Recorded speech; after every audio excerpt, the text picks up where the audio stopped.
La TVT au cœur de l'information.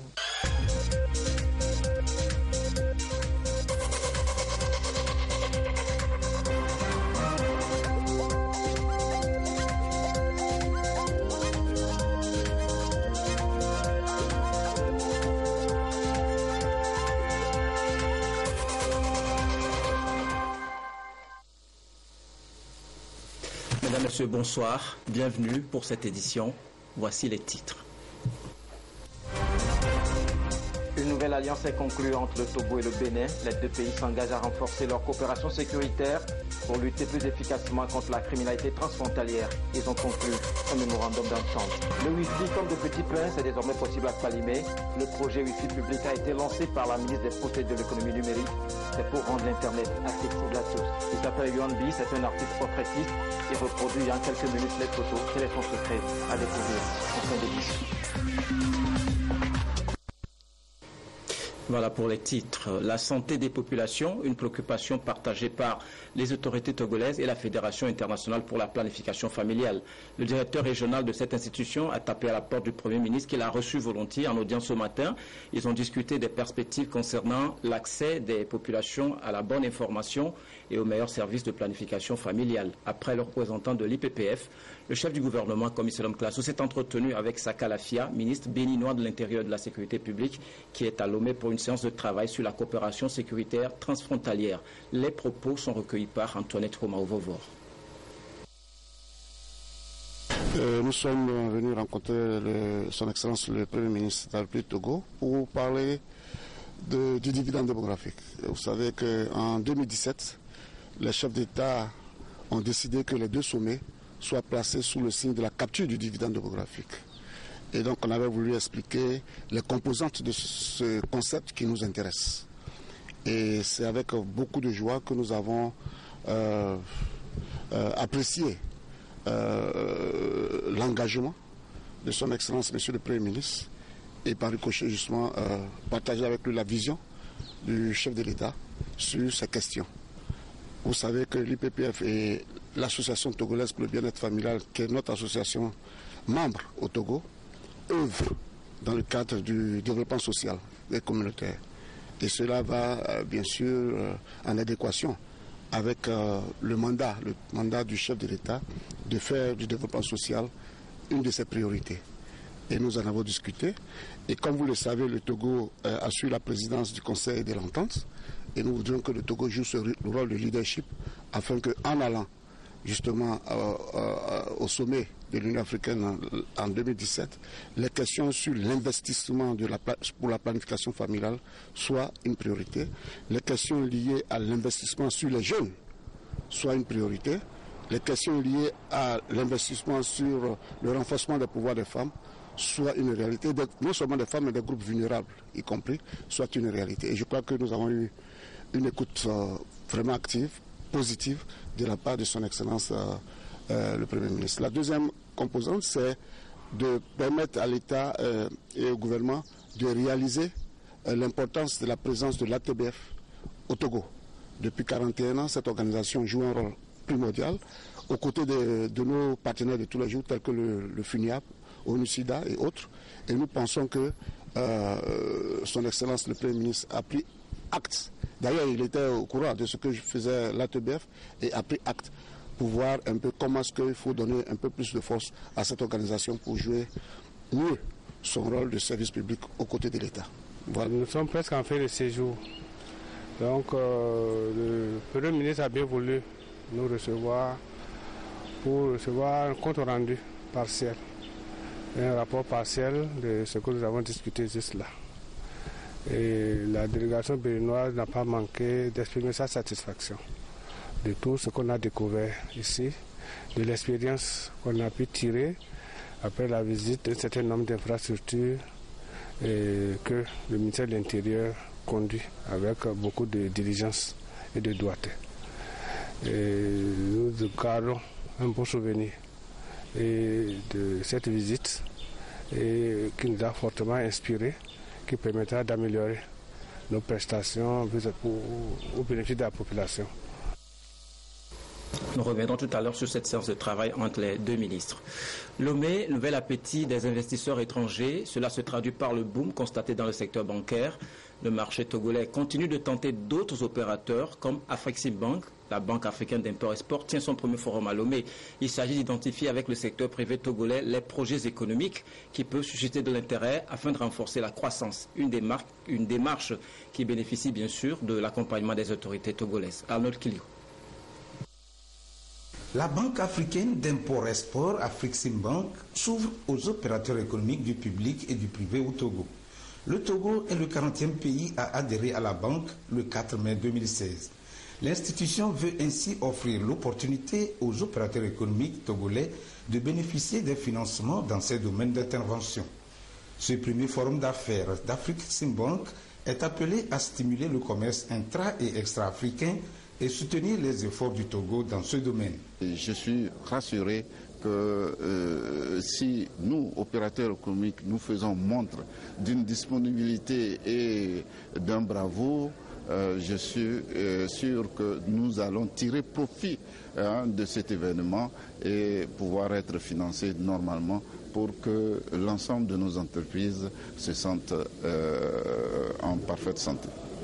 Ce forum d'affaires est destiné à poser les jalons d'un partenariat fructueux entre Afreximbank et le Togo. Le plan d'intervention d'Afreximbank en République du Togo tient compte de certains axes prioritaires définis par les pouvoirs publics et le secteur privé, notamment l'appui aux PME, l'agriculture, l'énergie, les infrastructures, le tourisme. Afreximbank reconnaît l'importance de ces secteurs dans le développement du tissu industriel, la diversification de l'économie nationale et l'épanouissement de ses échanges commerciaux. Le ministre de l'Économie et des Finances a relevé les efforts accomplis par le Togo ces dernières années pour améliorer le climat des affaires. Je suis confiant qu'à l'issue de ce forum, et considérant les fortes demandes de financement par le secteur privé togolais, que Afreximbank jouera un rôle important dans le développement de notre pays. Cette visite du président de la banque a donné l'occasion aux différents ministères de présenter les projets prioritaires du gouvernement. J'ose croire que ces projets qui ont particulièrement retenu l'attention du président Orama connaîtront dans un proche avenir un début de mise en œuvre. Ce forum est placé sous le thème « Promouvoir la diversification et le développement économique par le financement des échanges commerciaux ». 2 jours d'échanges pour explorer les secteurs prioritaires susceptibles d'être financés par Afreximbank au Togo. Et l'activité économique doit s'appuyer sur un climat sécuritaire sûr et fiable. Les trafics illicites, la circulation des armes légères et de petit calibre, la criminalité transfrontalière sont autant de mots qui sapent la stabilité des activités économiques et la paix civile. Et pour y remédier, les services de sécurité du Togo et du Bénin et d'immigration veulent renforcer leur coopération par des échanges d'informations, la mise en commun des stratégies en termes de protection civile, une volonté commune scellée par la conclusion d'un mémorandum d'entente. Augustin Kossi. La situation sécuritaire dans la sous-région ouest-africaine devient de plus en plus inquiétante et caractérisée par les criminalités, les vols à main armée et les trafics illicites de tout genre. Le Togo et le Bénin sont désormais engagés à renforcer la sécurité des citoyens et de leurs biens à travers la signature de ce mémorandum. C'est donc un combat commun apprécié à sa juste valeur par le ministre béninois de l'Intérieur et de la Sécurité publique. Une simple séance de travail, cela se termine aujourd'hui comme une grande rencontre qui a embrassé tous les aspects qui peuvent être nécessaires pour assurer la sécurité entre nos 2 pays. Une grande rencontre qui jette des bases d'une coopération avant informelle mais maintenant formalisé entre les forces de sécurité des deux pays et assurer la tranquillité de nos populations. Le document est issu d'une séance de travail des chefs de service de sécurité des deux pays.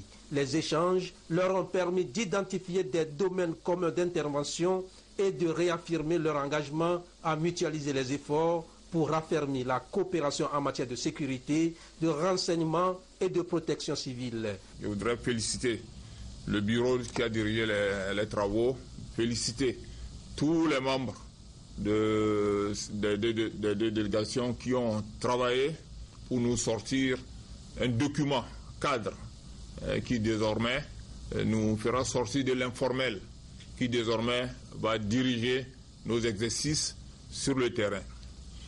On ne nous demande pas grand-chose, nos concitoyens ne nous demandent pas grand-chose. Faire en sorte qu'ils puissent vaquer librement à leurs occupations.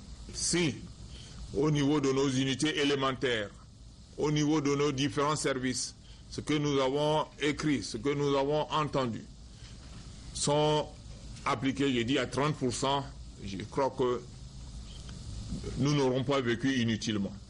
Le mémorandum permettra aux forces de l'ordre de mieux jouer leur rôle, celui de lutter efficacement contre les flux migratoires, les transhumances, les rackets et les criminalités transfrontalières. La détermination est donc affichée et immortalisée ici par des échanges de présents, symboles de synergie d'action entre les institutions des deux pays. La sécurité, c'est aussi en mer. Sur le plan institutionnel, le mécanisme se déploie. Pour concrétiser davantage la sécurité maritime et l'action de l'État en mer. Au niveau de la marine, changement de commandement. Le capitaine de vaisseau, Mayo Kossi, a passé le témoin au capitaine de corvette, Babate Atatum. Kossi Fonyogbe Tchassinambaga.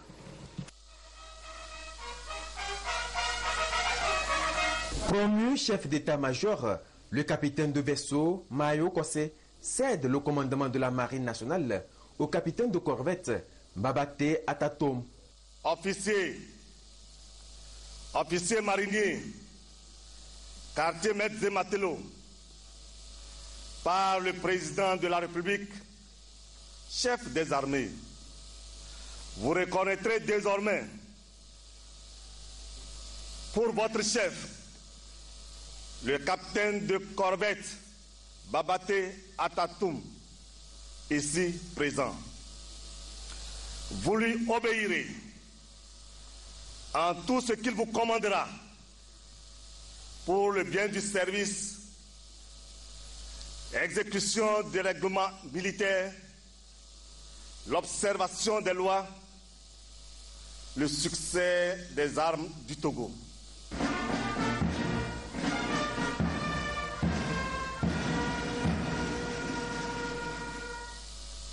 En prenant ainsi son commandement, le capitaine de corvette Babate Atatom s'engage à la tête des forces navales à défendre les eaux territoriales togolaises avec en toile de fond la mise en œuvre de l'action de l'État en mer pour l'émergence de l'économie bleue.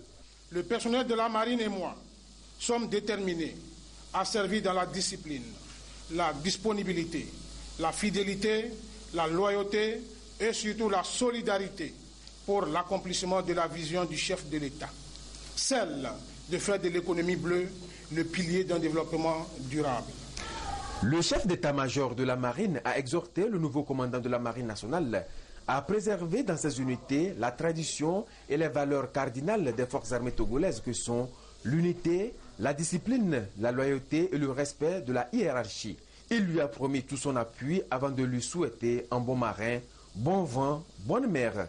En tant que désormais votre chef d'état-major, je voudrais que vous voyez en moi celui qui sera à l'écoute de vos préoccupations et qui aura à cœur que chaque marin puisse être placé dans les conditions de bien exécuter son travail.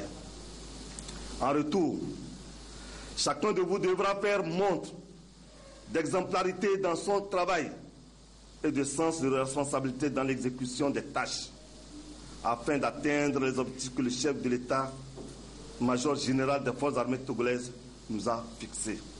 La cérémonie de passation de commandement a été également marquée par la signature de procès verbal et un défilé des troupes de la marine nationale. Direction Kpalimé, où les populations ont eu la joie d'accueillir le projet Wi-Fi public lancé officiellement par la ministre des Postes et de l'économie numérique pour leur faciliter l'accès à Internet. Sylvain Raptou.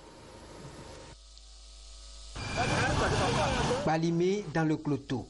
Sur cet espace, chacun accroché à son portable, iPhone et tablette, teste le fonctionnement du Wi-Fi public implanté au cœur de la ville au bénéfice des populations de la dite localité. La ministre des Postes et de l'économie numérique s'est déplacée pour donner le coup d'envoi à l'usage de cet outil qui vise à offrir une connexion fluide aux populations et surtout permettre un accès facile au réseau de communication. Nous sommes vraiment très émerveillés par ce système qu'on vient de mettre chez nous ici, parce que vraiment à Kpalimé, il y a des problèmes de connexion et je pense que ça résolvera le problème. C'est vraiment une révolution dans le domaine. Je tiens sincèrement à remercier Madame la ministre pour cette initiative. Comme elle a dit, et encore que ce serait gratuit pour un mois, ce serait vraiment génial pour la population. Nous sommes tous contents que le Wi-Fi sera maintenant public. Pour les élèves, ce sera une bonne chose. Pour nous, même les fonctionnaires, quand bien même que nous avons le Wi-Fi dans nos services, si nous avons en plus le Wi-Fi public qui va nous permettre de sortir et de se connecter librement, ce serait une bonne chose. Une fois le produit lancé, les bénéficiaires s'activent pour connaître le code d'accès et son mode opératoire. Il vous suffit de sélectionner sur votre smartphone ou votre tablette ou votre ordinateur le réseau Wi-Fi public. C'est le nom que nous lui avons donné. Et donc dès que vous cliquez là-bas, vous aurez automatiquement la page d'accès et bien marqué Wi-Fi public qui va vous demander identifiant et mot de passe. Si vous ne l'avez pas encore, il vous suffira juste de cliquer sur un petit lien sur la page dénommée Enregistrez-vous. Dès que vous cliquez sur Enregistrez-vous et que vous mettez votre numéro de téléphone, quel que soit l'opérateur, vous recevrez un SMS identifiant et mot de passe et vous vous connectez. La vulgarisation de ce Wi-Fi public est une action concertée entre les deux opérateurs nationaux, Togocel et Togo Télécom, qui envisagent de fonctionner désormais en une seule entité.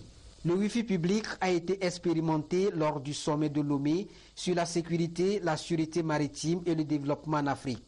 Vu son impact, le gouvernement compte l'étendre à l'intérieur du pays. Le Wi-Fi public répond à la volonté du gouvernement togolais de déployer de l'Internet haut débit sur l'ensemble du territoire national. Il nous rapproche de l'objectif qu'aucun citoyen ne doit être à plus de 5 km d'un point d'accès Internet haut débit. Grâce à ce projet, chaque habitant de Kpalimé a désormais la garantie de pouvoir accéder à une connexion Internet sans fil, sécurisée et haut débit, et à n'importe quelle heure du jour et de la nuit, et quel que soit le terminal dont il dispose. D'autres villes de l'intérieur verront aussi dans les prochains jours l'implantation de ce Wi-Fi public pour permettre à la population d'accéder à une multitude de données et de services. Pour illustrer davantage sa volonté de faire des TIC un des piliers essentiels du développement, le gouvernement s'appuie sur l'expertise de l'Agence japonaise de coopération. C'est dans le contexte de la TICAD. Rachel Aouko. La promotion des TIC en Afrique constitue l'un des objectifs de la conférence internationale de Tokyo sur le développement en Afrique. Pour évaluer les opportunités et défis liés à la mise en œuvre des conclusions de ces assises, l'Agence japonaise de coopération internationale JICA a choisi le Togo comme pays pilote. Ceci à cause de ses capacités prometteuses en termes de développement des TIC. Nous sommes en train de chercher quels sont les défis et les potentialités au niveau du Togo. Mais le Togo est situé presque au centre de l'Afrique ouest et ils sont vraiment positifs pour faire comme un hub. Pour le Togo qui déploie déjà des moyens pour vulgariser les TIC et les rendre accessibles aux populations, cette coopération avec le Japon vient à point nommé. Nous avons présenté 2 projets. Il s'agit de la construction d'un backbone de fibre optique qui traversera le pays du sud au nord et offrira du très haut débit aux populations. Ça, c'est le premier projet. Et le second, d'un data center, c'est-à-dire d'un centre d'hébergement de dernière génération destiné aux entreprises privées, aux opérateurs et aux fournisseurs d'accès à Internet. Nous sommes convaincus que ces projets retiendront l'attention de la JICA dont la vision et les actions sont en parfaite cohérence avec les ambitions du gouvernement togolais. Il s'agit pour les parties prenantes d'une opportunité d'échange sur les possibilités de développement des TIC au Togo, tant dans le domaine public que privé. Un partage d'expériences sur les exemples des pays émergents, les défis majeurs et l'impact d'une vision à long terme concernant le secteur des nouvelles technologies au Togo. En Côte d'Ivoire, les résultats provisoires du référendum constitutionnel créditent de 93,42% les suffrages exprimés. Malgré le boycott de l'opposition, le oui l'a remporté. La Côte d'Ivoire s'achemine vers une troisième république si le vote est validé par le Conseil constitutionnel. Jacob Zuma dans l'œil du cyclone. Un énième scandale vient éclabousser le président sud-africain. Il est soupçonné d'être de connivence avec une richissime famille du pays dans les affaires de corruption et de marchandage des intérêts de l'État. Zuma must go. Zuma doit partir, scandent les partisans de l'opposition dans la rue. Voilà la question que pose le rapport publié par la médiatrice de la République, Touli Madonsela, et qui fleure bon le nouveau scandale. Et ce scandale de corruption pourrait porter le nom de Gupta Gate. Car derrière la nomination d'un ministre des Finances contesté, derrière les connivences qui lient les milieux d'affaires des mines au pouvoir, se cache la famille Gupta. Des frères d'origine indienne qui règnent sur l'immobilier, l'informatique et les mines bien sûr. Une famille au pouvoir immense qui n'hésiterait pas à influencer les plus hauts sommets de l'État, dont le président Jacob Zuma. Le Gupta Gate sera-t-il alors le scandale de trop? Peut-être au regard des manifestations qui se sont déroulées hier à Pretoria. Opposition politique, société civile, citoyens réunis pour dire stop, Zuma va-t-en. Julius Malema, le leader du parti radical, les combattants pour la liberté économique, appelle même ses troupes à marcher sur le siège du gouvernement. Laissez-nous aller sortir Zuma des bâtiments du gouvernement. Nous ne pouvons pas laisser un vieil homme détruire la liberté de l'Afrique du Sud. Pas sous nos yeux, pas en notre nom. Plusieurs partis d'opposition envisagent de lancer la semaine prochaine une motion de défiance contre Jacob Zuma. Pour l'Alliance démocratique, il faut saisir cette opportunité pour se débarrasser du cancer nommé corruption. Dans son rapport, la médiatrice suggère que le parquet et la police ouvrent une enquête. Elle donne aussi 30 jours au président Zuma pour constituer une commission d'enquête auprès du Parlement. Il reviendra ensuite aux députés de déterminer les responsabilités. Aux États-Unis, Hillary Clinton et Donald Trump jouent leur dernière carte pour convaincre les électeurs indécis. Et selon les derniers sondages, ils seraient au coude à coude. Mais apport important pour la candidate démocrate, c'est la campagne que mène Barack Obama en sa faveur, surtout en Caroline du Nord, une zone stratégique. Allons-y, travaillons ces derniers jours. Faites en sorte que nous gagnions et prouvons que l'amour est plus fort que la haine. Nous allons gagner le grand État de Floride et nous allons gagner la Maison-Blanche. Ce mercredi en Floride, 3e visite pour Donald Trump en quelques semaines. Beaucoup plus pour Hillary Clinton. Car la Floride, c'est l'un des swing states. Une dizaine d'États clés considérés comme faiseurs de roi. Problème, ils sont indécis et tous les 4 ans font pencher la balance, tantôt côté démocrate, tantôt côté républicain. Parmi ces États clés, le Nevada, l'Arizona, le Colorado, la Pennsylvanie ou la Caroline du Nord. Mais la Floride est de loin le plus stratégique par son nombre de grands électeurs. 29. Selon la moyenne des enquêtes d'opinion aux États-Unis, Hillary Clinton aurait actuellement 226 grands électeurs contre 180 pour Donald Trump. Il en manquerait donc 44 à la démocrate pour atteindre le chiffre magique de 270, soit la majorité absolue des 538 grands électeurs. Selon la règle du winner takes all, le gagnant rafle la mise. Il suffit d'arriver en tête dans l'un des États pour emporter tous les grands électeurs en jeu, à l'exception du Nebraska et du Maine, où la répartition se fait à la proportionnelle. Depuis la relance de l'affaire des emails, l'écart entre Hillary Clinton et son adversaire s'est resserré dans plusieurs États clés, dont la Caroline du Nord, où Barack Obama n'a pas hésité à dramatiser ces dernières heures. Le sort du monde est en train de vaciller. Et vous, en Caroline du Nord, allez devoir faire en sorte que nous prenions la bonne direction. Selon la moyenne des sondages, Hillary Clinton ne serait plus qu'à 2 points devant son adversaire. Donald Trump mènerait désormais en Floride, en Arizona et même dans l'Ohio, un swing state symbolique. Son vote a toujours déterminé qui serait président des États-Unis. Au Togo, l'Agence nationale d'appui au développement à la base, ANADEB, a procédé ce matin à la validation de son manuel de planification et de suivi-évaluation. C'est un document actualisé qui offrira l'opportunité aux acteurs à la base et aux partenaires techniques et financiers de suivre et vérifier facilement les progrès réalisés dans les activités de l'ANADEB. Serge Tastom, Clarisse Atticlé. Le manuel de planification et de suivi-évaluation dont s'est dotée l'Agence nationale d'appui au développement à la base, ANADEB, depuis 2013, a été actualisé. Il permettra désormais une meilleure lecture et avec beaucoup plus de facilité des activités de l'agence. D'abord, comment planifier les activités, mais comment suivre ces activités, comment identifier les principaux résultats, mesurer les niveaux de résultats atteints, mais surtout pouvoir comparer ça au niveau de réalisation financière. La touche spéciale que nous avons ajoutée, c'est l'informatisation du système. Aujourd'hui, l'on peut aisément, à partir d'un clic, avoir accès à la base de données de l'ANADEB.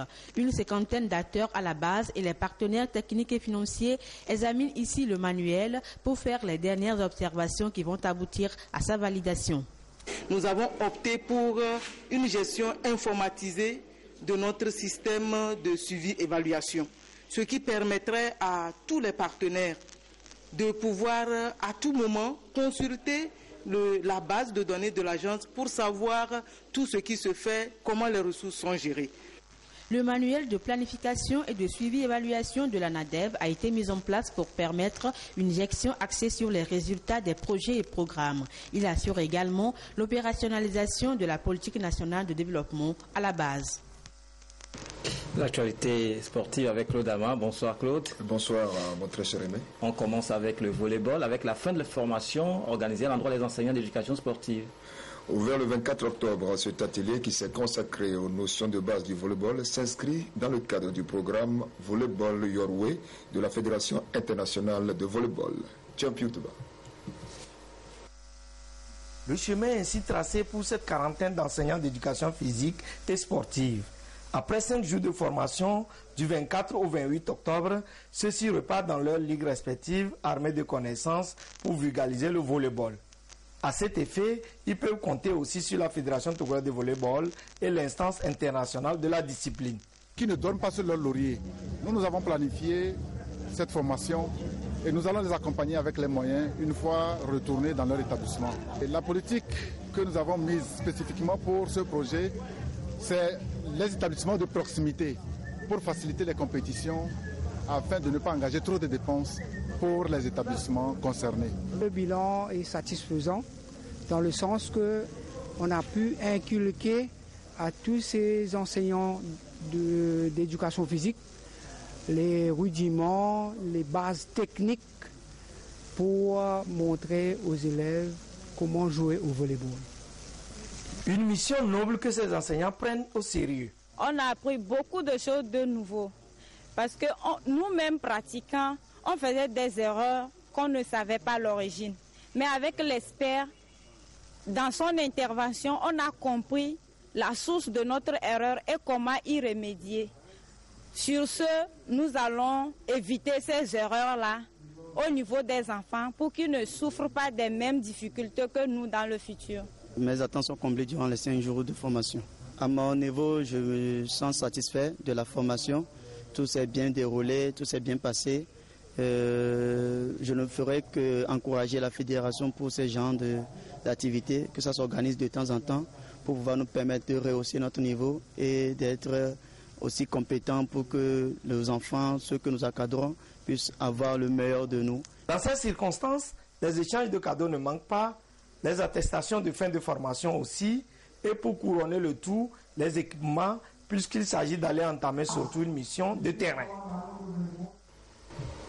Claudia, a aussi le Centre Olympe Africa de Lomé qui forme depuis samedi des jeunes dans diverses disciplines.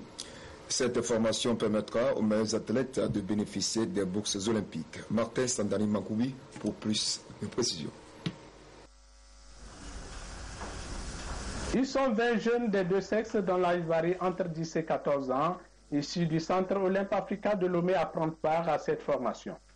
Formation qui aboutira à une évaluation qui permettra aux premiers chez les garçons et les filles de bénéficier de la bourse olympique IBA Mbaye d'une valeur de 250 000 francs pour l'année scolaire 2016-2017. Ce programme du Comité international olympique vise à encourager les jeunes à la pratique du sport. Nous avons voulu, avant de lancer les tests, avant de lancer les épreuves, réunir les 20 enfants que nous avons sélectionnés dans le centre pour leur inculquer les valeurs olympiques. C'est des cours qu'on leur donne et c'est à partir de ces cours que nous allons programmer les épreuves.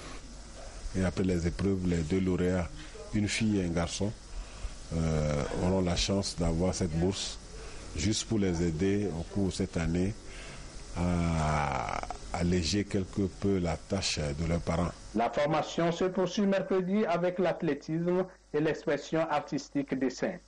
La culture générale et l'informatique samedi et prend fin dimanche avec la course populaire IBA Mbaye.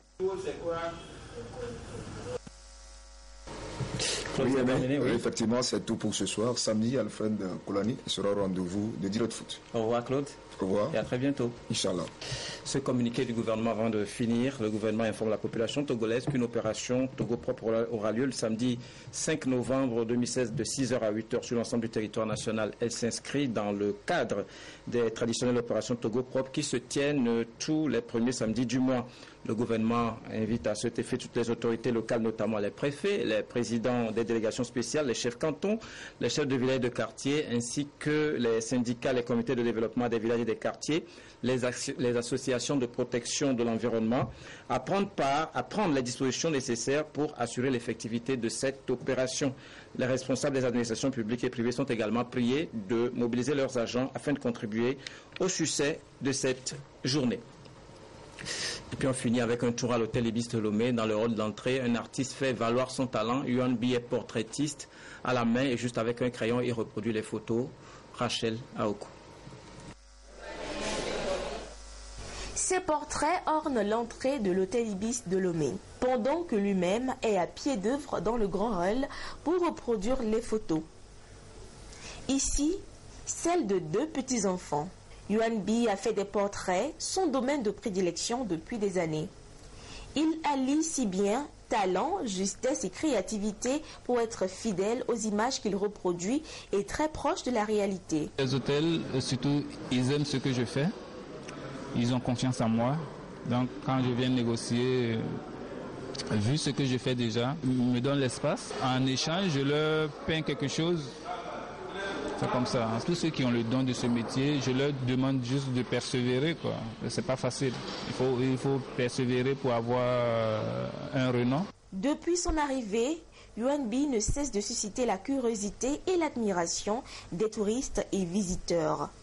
Même les autres artisans qui exposent sur place lui vouent une certaine sympathie.